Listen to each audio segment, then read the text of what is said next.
കഴിഞ്ഞ ഞായറാഴ്ച, കൂടുതൽ കൃത്യമായിട്ട് പറഞ്ഞാൽ തിരുവോണത്തിന്റെ അന്ന്, ഒരു സാൻഡ്വിച്ച് കഴിക്കാൻ വേണ്ടിയിട്ട് തട്ടിക്കൂട്ടുന്നതിനിടയിൽ ഫേസ്ബുക്ക് വെറുതെ തുറന്നു നോക്കിയതാണ്. ഫേസ്ബുക്ക് പോട്ടെ, വാട്സപ്പ് പോട്ടെ, എല്ലാ സോഷ്യൽ മീഡിയയിലും നിറഞ്ഞു നിൽക്കുന്ന സദ്യയുടെ പൂരമയം. അത് കണ്ടപ്പോഴാണ് സദ്യ കഴിക്കണമെന്നുള്ള അതിയായ ആഗ്രഹം മനസ്സിലിങ്ങനെ നുരഞ്ഞു പൊങ്ങി വന്നത്. പ്രീ ബുക്ക് ചെയ്യാണ്ട് ഫ്രോസൺ സദ്യ കിട്ടില്ലെന്ന് അറിയാമെങ്കിലും വെറുതെ ഒന്ന് വിളിച്ചു നോക്കി മലയാളിക്കടയിലേക്ക്. എങ്ങാനും ബിരിയാണി കിട്ടിയാലോ? ഫ്രോസൺ സദ്യ തീർന്നു പോയെന്ന് നിഷ്കരണം പറയുന്നത് കേട്ട് തകർന്നു പോയി കൈസന്റെ മനസ്സ്. ആ പോട്ടെ, ഇനി അടുത്ത വർഷം ഓണത്തിന് സദ്യ കഴിക്കാമെന്ന് സ്വയം ആശ്വസിപ്പിക്കാൻ ശ്രമിച്ചു. എവിടെ എന്റെ അല്ല മനസ്സ്. തിങ്കളായി ചൊവ്വയായി സദ്യ എന്ന മോഹം മനസ്സിന് അങ്ങോട്ട് പോകുന്നില്ല.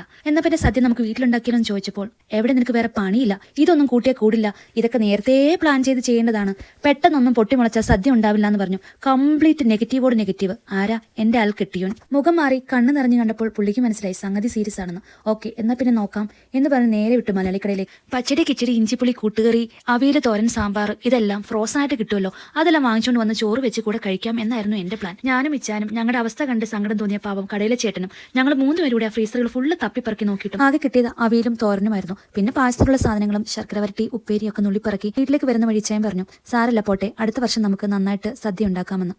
പക്ഷെ എന്തോ വിട്ടുകൊടുക്കാൻ മനസ്സ് തയ്യാറല്ലായിരുന്നു. വരും വഴി പച്ചടി, കിച്ചടി അങ്ങനെ തൊട്ടുകറിക്കുള്ള സാധനങ്ങൾ വാങ്ങി വീട്ടിലെത്തിയപ്പോൾ സമയം 12:30. 6 മണിയായില്ലെങ്കിലും ഫുഡ് കഴിക്കാൻ പറ്റുമെന്ന് ചോദിച്ച് കിട്ടുന്ന തലക്കിട്ടൊന്ന് കൊടുക്കണമെന്ന് എനിക്ക് തോന്നിയെങ്കിലും എന്നെ കൊണ്ട് ഒറ്റയ്ക്ക് കൂട്ടിലതൊന്നും കൂടില്ലെന്ന് മനസ്സിലായതുകൊണ്ട് മാത്രം മിണ്ടാതിരുന്നു ഗൈസ്. ഞാൻ കുക്കിങ്ങിന്റെ കാര്യത്തിൽ എന്നേക്കാൾ കൂടുതൽ ഇൻട്രസ്റ്റും വേഗതയും ഇച്ചായനാണെന്ന് ഈ സമയത്ത് പറയാതെ വയ്യ കേട്ടോ. അങ്ങനെ ഞങ്ങൾ രണ്ടുപേരും ചേർന്ന് പടപെടാന്ന് ചോറ്, പരിപ്പ്, പപ്പടം, പായസം, മീൻകറി, പൈനാപ്പിൾ പച്ചടി, ബീട്രൂട്ട് പച്ചടി, ഇഞ്ചിപ്പുളി, പിന്നെ നമ്മൾ കടയിൽ നിന്ന് മേടിച്ച ഫ്രോസൺ തോരൻ ചേട്ടനെയും അവിയലിനെയും ചൂടാക്കിയെടുത്തു. ഈ ബുദ്ധി നേരത്തെ തോന്നിയിരുന്നെങ്കിൽ അവിയലും തോരനും കൂടെ നമുക്ക് വീട്ടിലുണ്ടാക്കിക്കൂടായിരുന്നോ ദാസ എന്ന് കെട്ടിയവനും. എല്ലാത്തിനും അതിൻ്റെതായ സമയമുണ്ട് വിജയാന്ന് ഞാനും. എല്ലാം വിളമ്പിക്കഴിഞ്ഞ് കഴിക്കാനിരുന്നപ്പോൾ മനസ്സിൽ ഭയങ്കര സന്തോഷം, സംതൃപ്തി. കുട്ടികൾ ആസ്വദിച്ച് കഴിക്കുന്ന കണ്ടപ്പോൾ മനസ്സും നിറഞ്ഞു.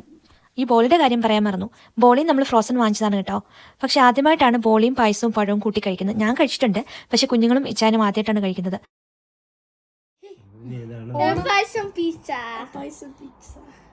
ഇത് സ്ലൈസ് ചെയ്ത് തരാമോ? സ്ലൈസ് ചെയ്യില്ല, അങ്ങനെ വെക്കുക.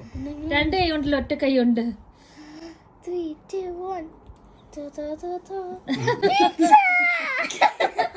ഇങ്ങനെ മിക്സ് ചെയ്യേ, ഇങ്ങനെ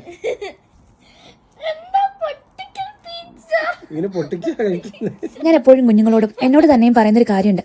നമ്മളൊരു കാര്യം മനസ്സുകൊണ്ട് ആത്മാർത്ഥമായി ആഗ്രഹിച്ചാൽ, അത് നേടിയെടുക്കണമെന്ന് ശക്തമായി ആഗ്രഹിച്ചാൽ, അത് നമ്മൾ സ്വന്തമാക്കുക തന്നെ ചെയ്യും. അതുപോലെ തന്നെ എൻ്റെ ജീവിതാനുഭവങ്ങളിൽ നിന്ന് ഞാൻ മനസ്സിലാക്കിയൊരു പാടുണ്ട്. അവഗണിക്കപ്പെടുമ്പോഴും ഒറ്റപ്പെടുമ്പോഴുമാണ് നമ്മൾ നമ്മുടെ പൊട്ടൻഷ്യൽ മനസ്സിലാക്കുന്നത്. ഇത് കാണുമ്പോൾ നിങ്ങൾ ചിലപ്പോൾ ഓർക്കും, ഇതെന്ത് സദ്യ ഉണ്ടാക്കുന്നത് അത്ര വലിയ ആന കാര്യമാണോ എന്ന്. പക്ഷേ എന്നെ സംബന്ധിച്ച്, ഞങ്ങളെ സംബന്ധിച്ച് ഇത് ഞങ്ങളുടെ ആദ്യത്തെ സദ്യയാണ്. ഞങ്ങൾക്ക് വേണ്ടി ഉണ്ടാക്കിയ ആദ്യത്തെ സദ്യ. അപ്പോൾ അതിന്റെ മധുരം പറഞ്ഞറിയിക്കുക തന്നെ വേണ്ടേ? First time trying paisam and pundi at the same time. A long time. With a banana on it. Yeah, with a banana. Very cool. അപ്പോസ് വ്ലോഗ് എടുക്കുവാണോടാ?